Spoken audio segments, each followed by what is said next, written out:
Bonjour, nous revoilà de nouveau dans la classe de français, le français au collège programme marocain. Alors je reprends avec les deuxièmes années collège cette fois-ci et comme je l'ai déjà promis, je vais commencer par la production écrite. Alors nous sommes en train de faire un projet de pièce théâtrale, rappelez-vous, la fugue. On a écrit plusieurs scènes et on a écrit la dernière scène, c'était la fugue numéro 4. Et aujourd'hui, on va terminer avec la 5e scène et peut-être la 6e, la dernière. Parce qu'on m'a demandé si c'était possible de terminer la pièce. Bien, alors rappelez-vous, on s'est arrêté au moment où Ilyes a parlé de sa grand-mère. Et il a dit qu'il voulait partir parce que sa grand-mère était avare. Mais ses camarades lui ont dit, eh bien, c'est pas vraiment un problème puisque ta grand-mère t'aime et pense à toi, elle a peur pour toi. Oui, donc on termine. Maintenant, ils s'étaient donné rendez-vous, c'est-à-dire quand est-ce qu'ils vont partir, ils s'étaient donné rendez-vous pour partir vraiment, pour décider là. Donc c'est la rencontre, ils sont là, ils attendent. Tous les amis sont sur la place, nous sommes dans le jardin public. Le cadre c'est toujours le jardin public parce que c'est là où ils se donnent rendez-vous. Donc tous les amis sont là sauf Ilyes. Il n'est pas encore arrivé.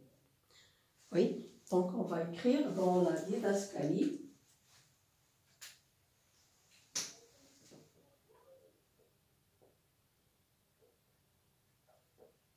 Dans le jardin public.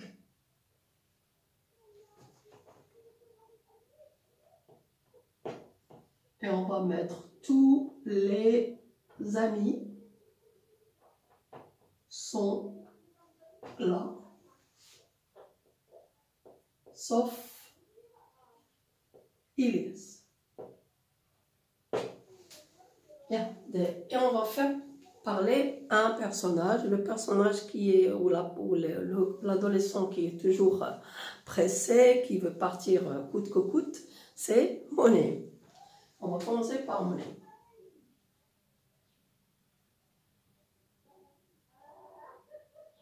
Monet. Voilà. Qu'est-ce qu'il va dire? On ne peut plus l'attendre. Ils attendent Ilyes. On ne peut plus l'attendre. Oui? Peut-être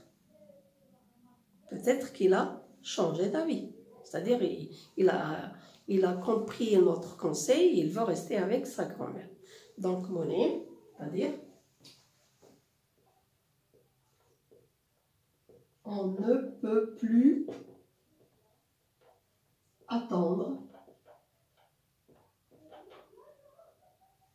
On ne peut plus attendre Ilyes. Peut-être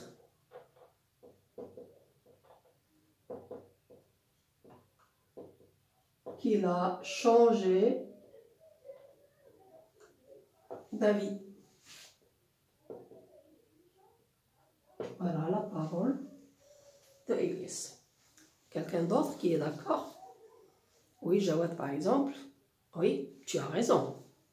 Oui, donc on va faire parler Jawad.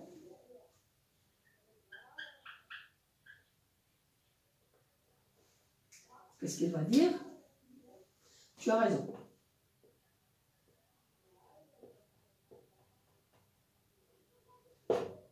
Puis il va ajouter une question dans laquelle il va leur demander où on va partir. Oui? Dites-moi, dans quelle ville on va aller? On va aller à quelle ville? Il pose la question à ses camarades. Alors dites-moi, on va aller à quelle ville? Donc on peut dire à quelle ville on va aller à quelle ville, c'est le langage oral. À quelle ville on va aller? On va aller à quelle ville? Bien. C'est la question posée par Jawed. Allez, que va répondre Younes? Il a une idée sur une ville quelconque. Oui, on va faire parler Younes. Younes, qu'est-ce qu'il va dire? On a dit, il reste quatre amis. Il y avait 5. Ilyes n'est pas venu. Donc, Younes, qu'est-ce qu'il va dire? A, oui, une ville où il y a beaucoup de touristes, où on peut trouver du travail, une ville loin de la ville de Rabat, où nous sommes, oui, à Agadir. Il va répondre. À Agadir. À Agadir. Et il va dire les raisons pour lesquelles il choisit Agadir. C'est une, oui, là on peut trouver, oui, du travail. Là on peut trouver du travail. Oui. Pourquoi on peut trouver du travail? Qu'est-ce qu'il y a? Il y a beaucoup de touristes. Voilà. Il ajoute, là, c'est-à-dire à Agadir, on peut trouver du travail.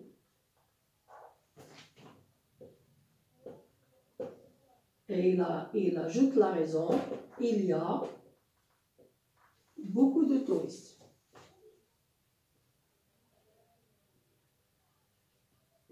Voilà la réponse de Younes. Bien. Maintenant, Ahmed. Et ce que vous savez sur ce qu'on sait sur Ahmed, c'est que Ahmed, il est plaisant, il aime rire. Qu'est-ce qu'il va dire? Rappelez-vous, Ahmed, c'est celui qui ne connaît pas ses parents. Et il a dit, je suis bâtard. C'est-à-dire quelqu'un qui ne connaît pas ses parents. Oui. Et il est rigolo, Ahmed, il aime plaisanter. Qu'est-ce qu'il va dire? Oui. Oui, un bon choix. C'est-à-dire, tu as fait un bon choix. Un bon choix. Oui. Là, je pourrais trouver qui? Pour rire, il le dit, un bon choix. Là, je pourrais trouver... Est-ce qu'il connaît sa mère? Non. Est-ce qu'il connaît son père? Non. Donc, pour rigoler, il va dire, un bon choix. Là, je peux trouver ma mère. Oui. Pour rendre la scène un peu plus, je dirais pas comique, un peu plus plaisante, pour détendre un peu la pression. Donc, il va dire un bon choix. C'est-à-dire, Younes a fait un bon choix. Un bon choix. Là, je pourrais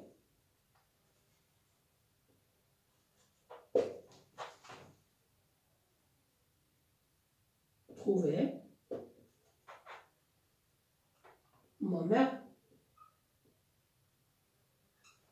mère biologique, ma mère qui m'a mise au monde. Et puis il termine par le rire. Hein? Ah, ah, ah. Il aime rigoler. Un bon choix. Là, je pourrais trouver ma mère. Bien. Alors, j'ai dit qu'à la fin de notre scène, on va faire intervenir, rappelez-vous, le vieillard qui est toujours là. Il a commencé avec eux l'histoire et il vient tous les jours justement pour écouter la suite. C'est comme s'il suivait un film. Donc là, on va faire intervenir le vieillard. Faites intervenir le vieillard. Donc, on va mettre le vieillard. Il était assis là, hein? Le vieillard, qu'est-ce qu'il va dire? D'abord, il va prendre la permission de se joindre à eux, de s'asseoir à côté d'eux. Oui? Puis-je m'asseoir à côté de vous? Voilà. Puis-je? Alors, puis, c'est je peux. Est-ce que je peux? Mais quand on fait l'inversion de sujet, on emploie puis-je. Puis-je m'asseoir à côté de vous.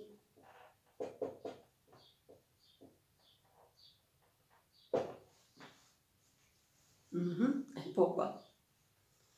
Moi aussi, qu'est-ce que je voudrais? Moi aussi, je voudrais raconter, je voudrais parler de... Tous les enfants ont parlé de leurs problèmes. Donc, il va intervenir de ce côté-là. Moi aussi, je voudrais parler de mon problème. Oui, il ajoute. Moi aussi, je voudrais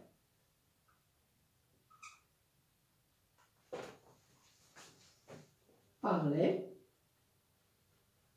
de mon problème.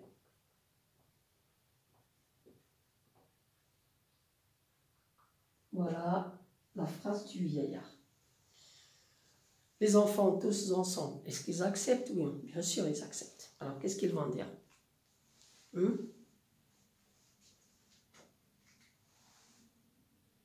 Tous ensemble, c'est-à-dire tous les garçons ensemble. Tous ensemble, qu'est-ce qu'ils vont dire? Bien sûr, monsieur.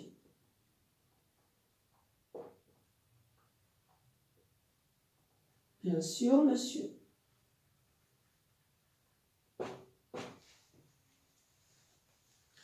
Mais Ahmed va lui dire, pour rigoler, vous voulez faire une fugue, vous aussi? Oui. Alors, on va faire parler Ahmed.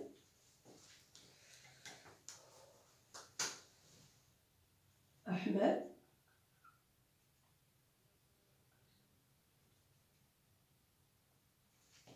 Qu'est-ce qu'il va dire? Vous voulez faire une fugue, vous aussi?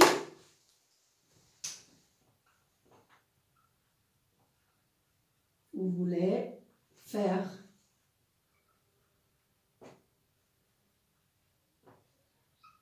une fugue, vous aussi?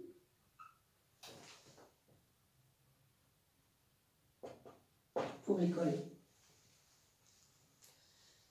Qu'est-ce qu'il va répondre? Hein? Allez, qu'est-ce qu'il va dire le vieillard? Est-ce qu'il va leur dire maintenant qu'il veut faire une fugue ou après qu'il raconte le problème?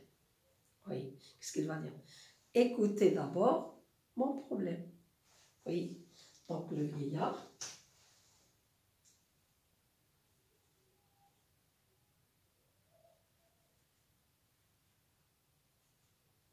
Et là, on va mettre une didascalie. La phrase de Ahmed l'a fait sourire.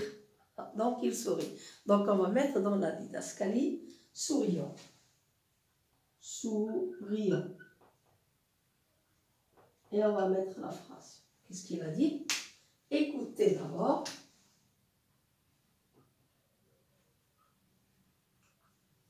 Écoutez d'abord.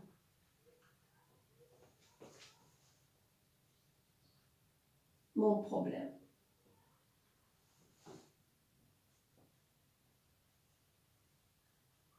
Voilà la phrase du vieillard. Donc, c'est une partie de notre pièce. Il y a beaucoup de choses à dire. Aussi, on n'a pas terminé. Je vais voir, on va d'abord lire, puis après, on passe à une autre scène, la scène 6. On lit d'abord. Alors, dans le jardin public, tous les amis sont là, sauf Elias. Mon ami. Mon ami. On ne peut plus attendre Elias. Peut-être qu'il a changé d'avis. Jawad, tu as raison. Et là, il leur dit, dites-moi, on va aller à quelle ville? Younes? À Agadir. Là, on peut trouver du travail. Il y a beaucoup de touristes. Ahmed? Un bon choix. Là, je pourrais trouver ma mère. Alors, on peut mettre ou bien le futur, si on est dans la certitude, ou bien le conditionnel, si on est dans le doute. Oui. Trouver ma mère, le vieillard qui intervient. Puis-je m'asseoir à côté de vous? Moi aussi, je voudrais parler de mon problème. Tous ensemble. Bien sûr, monsieur. Ahmed, pour rigoler. Vous voulez faire une fugue, vous aussi? Le vieillard, souriant. Écoutez d'abord mon problème. Voilà donc une scène. On va passer à une autre scène. Donc on va attendre. Vous allez attendre.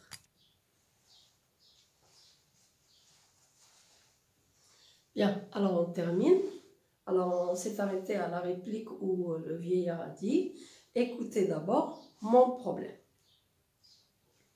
Oui, après on verra.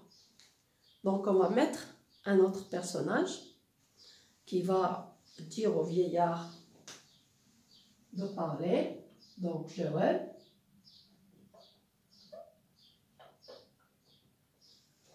Et il va dire tout simplement au vieillard, nous vous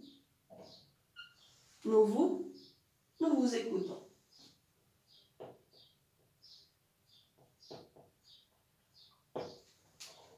Et qui va parler maintenant le vieillard. Parce que le vieillard, il a un problème lui aussi. Bien. Alors, essayons d'imaginer un peu le problème du vieillard. Un vieillard qui vient tout le temps s'asseoir dans le jardin public, qui a l'air triste, qui a l'air pensif. Qu'est-ce qu'il va dire? Et lui, il veut s'asseoir à côté d'eux justement pour leur donner un conseil. Mais avant de donner le conseil, il veut d'abord parler de lui. Peut-être qu'il va leur faire changer d'avis. Alors, qu'est-ce qu'il va dire? Moi aussi, j'avais une famille. Moi aussi, j'avais une famille. Oui, il va parler les membres de sa famille. Mon épouse, il va lui donner un prénom. Mon épouse, oui, Aïcha, peut-être. Oui, mon fils, un prénom, bon, Brahim. Et ma fille, Shama. Voilà sa petite famille. Nous étions une famille, nous faisions une famille heureuse. Nous étions donc heureux. Donc il va dire, moi aussi, j'avais une famille.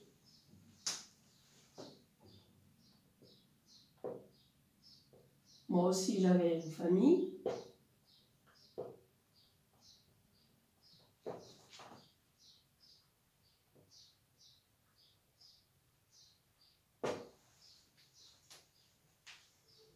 Avec laquelle j'étais heureux. Oui, alors il va présenter mon épouse,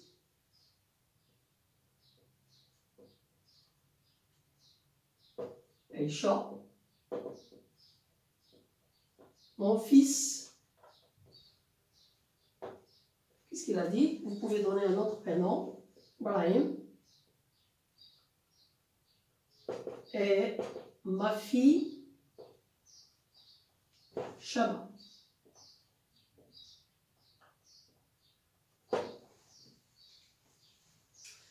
Moi aussi, j'avais une famille. Du moment qu'il avait, donc il y a un garçon, peut-être Younes, il va faire attention à ce verbe j'avais. Et ce qu'il va dire, j'avais. Il sait que j'avais, ça veut dire l'imparfait. Ça veut dire il n'a plus de famille. Oui? Donc qu'est-ce qu'il va dire Younes? Vous n'avez plus de famille? Oui? À partir de ce verbe-là. Donc, on va faire parler Younes.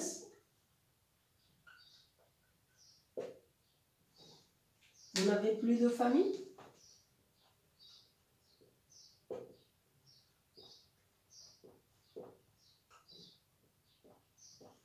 Oui. C'est une question qu'il pose. Automatiquement, celui qui va répondre, c'est le vieillard. Pour développer un peu son problème. Vous n'avez plus de famille? Oui ou non? Non, puisqu'il est seul. Il est seul maintenant. Donc, il va dire non. Non. Il va dire ce qui s'est passé. Mon épouse. Qu'est-ce qui lui est arrivé à mon épouse? Oui, elle est morte. Mon épouse est morte. Parce qu'elle avait quoi? Une maladie. Elle avait un cancer. Donc, mon épouse est morte. On peut mettre morte ou bien un autre verbe. Comme ça, vous apprendrez le synonyme. Mon épouse est morte ou bien mon épouse est décédée. À la suite de quoi? Quelle était sa maladie? À la suite d'un cancer, oui.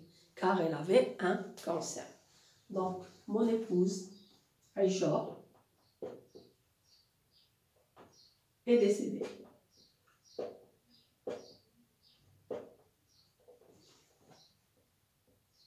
Car elle avait un cancer.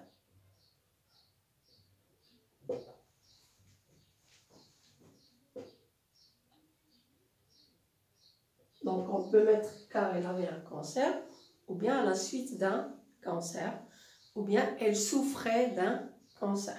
Oui.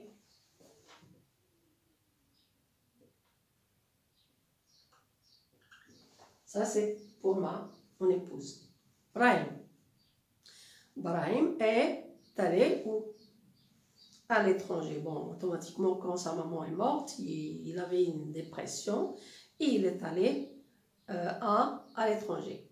Donc, le mot qu'il va mettre, justement, c'est après la mort de sa mère. Juste après, c'est l'expression.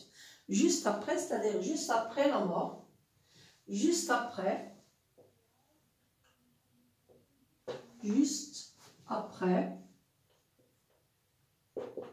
Brahim est allé à l'étranger. Bon, peut-être qu'il avait des raisons pour poursuivre ses études, pour échapper aux problèmes, pour chercher du travail. Nous, on ne veut pas savoir. Donc, est allé à l'étranger. Oui. Oui, aller à l'étranger, c'est pas grave. On peut aller à l'étranger et rester en contact avec sa famille, avec son père, avec sa mère. Et il est allé à l'étranger, il ne m'a jamais écrit, ne m'a jamais téléphoné, ne m'a jamais donné de ses nouvelles. Donc, je n'ai plus de nouvelles de lui. Donc, je peux dire, il est allé à l'étranger et je n'ai plus de nouvelles de lui. Et il ne m'a jamais téléphoné. Ou bien, il n'a plus donné signe de vie. C'est une expression aussi qu'on peut mettre. Il n'a plus donné signe de vie, ça veut dire on n'a plus de contact. Donc, on peut choisir l'une de ces expressions. Brahim est allé à l'étranger et je n'ai plus de nouvelles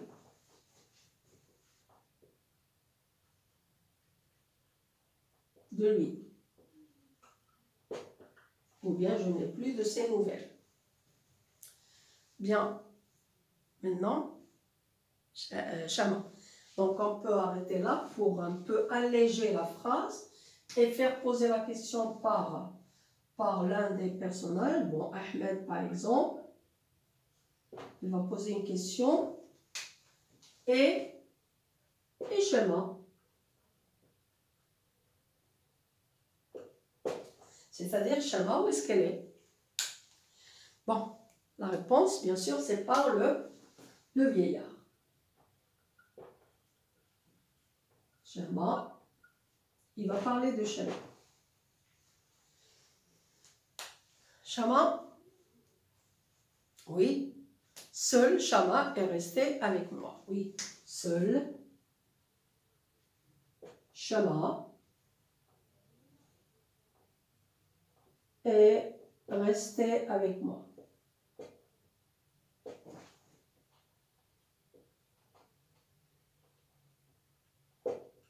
Bon, maintenant, moi je suis là à Rabat, dans une ville, mais ma fille est dans une autre ville pour travailler. Et ce qu'il va dire? Quand il y a dans la région de l'Arrache, L'Arache, el-Araish, en arabe, l'Arache. Dans la région de l'Arache, il y a les champs de quoi? Un fruit rouge que vous aimez, de fraises. Donc, il va dire qu'elle travaillait justement dans les champs de fraises à l'Arache. Elle,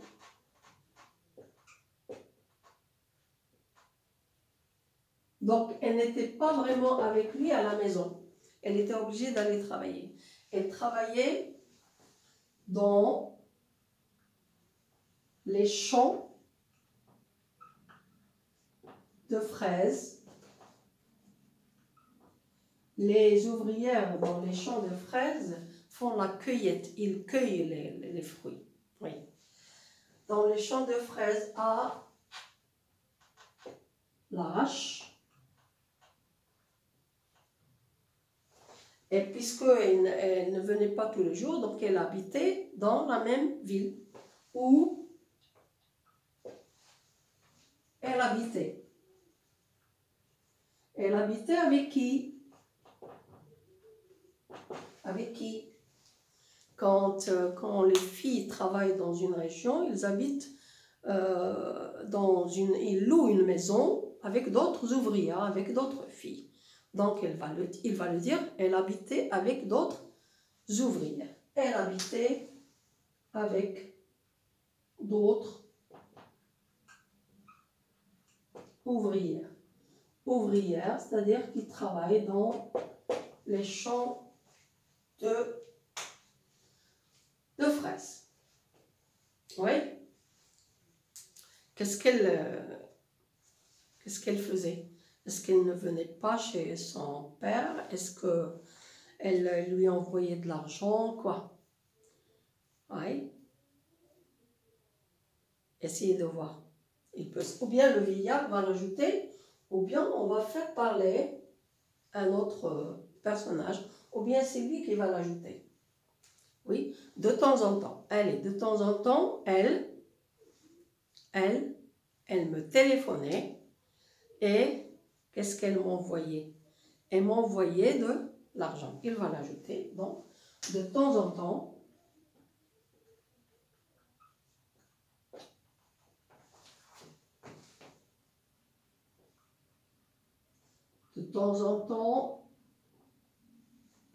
qu'est-ce qu'elle faisait? Elle me téléphonait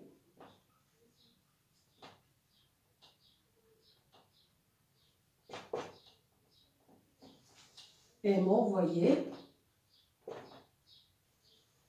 Qu'est-ce qu'elle m'envoyait? De l'argent. Voilà donc notre scène. La suite de notre scène, de la fugue 5. Pardon. Donc on va lire la suite. Jawad, nous vous écoutons. Donc Jawad parle, nous vous écoutons. Le vieillard, moi aussi j'avais une famille. Mon épouse Aïcha, mon fils Brahim et ma fille Shema. Younes, vous n'avez plus de famille? Le vieillard, non. Aïcha est décédée car elle avait un cancer. Juste après, Brahim est allé à l'étranger et je n'ai plus de nouvelles de lui. Ahmed et Shema, le vieillard. Seule Shema est restée avec moi. Elle travaillait dans les champs de fraises à l'Arache, où elle habitait avec d'autres ouvrières. De temps en temps, elle me téléphonait et m'envoyait de l'argent. Voilà donc la suite de notre fugue 5. Et on va faire la fugue 6 pour terminer la pièce théâtrale.